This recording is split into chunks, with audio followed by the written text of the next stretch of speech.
Well, hi, this is Ken with Village Green, giving you your latest spotlight on a landscape that we did out in North Plano. This is for Michelle and Craig.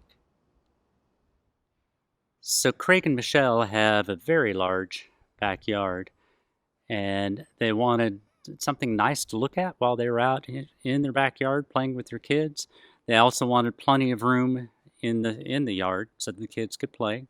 So we almost have a nice soccer field left over. But along the outside edge, then we've installed plants that soften the fence line, and also, for instance, these savannah hollies, these taller trees. As they get taller, they're going to get about 15 feet tall, maybe a little bit taller, 8 or 12 feet across. And they're going to also screen out the neighbors so that it feels a little less like they're in the middle of a subdivision. We use this combination quite a bit of savannah hollies, and then underneath, these feathery plants, these are called compact Nandinas, and they'll get 5 feet tall or 6, something like that, enough to again, soften that fence line. We installed this millsap stone border.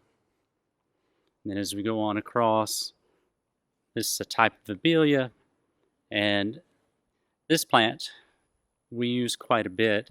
This is called an Anthony Water Spirea, and you can see the pink blooms on it. Sometime next year in late spring, this is going to be full of blooms, and it'll get about 2, maybe 3 feet tall, something like that.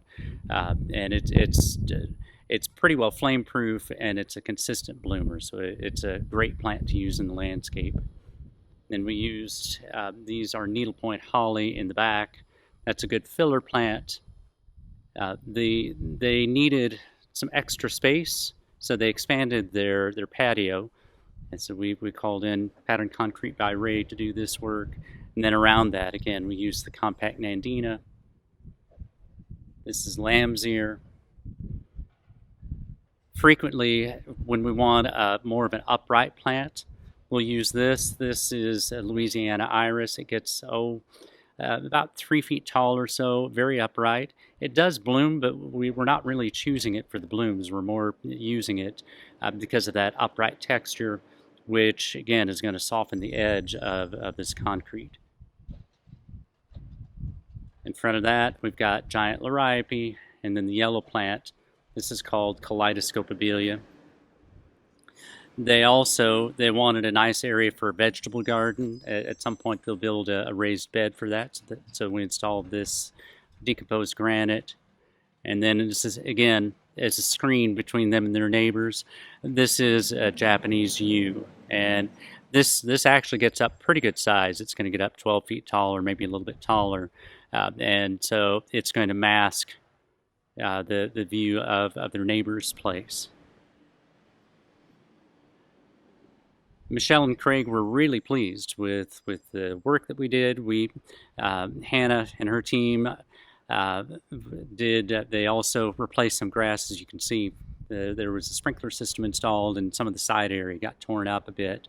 So we went ahead and just added in some extra grass in that area. It wasn't really in the bid, but we always like, when we leave, we want to make sure the whole lawn and landscape complements everything else. We don't want to go away without the yard looking good and the landscape.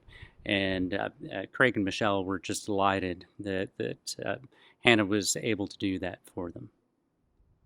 This is Ken with Village Green. If you like these videos, please subscribe to our YouTube channel and also send them on to your friends and family.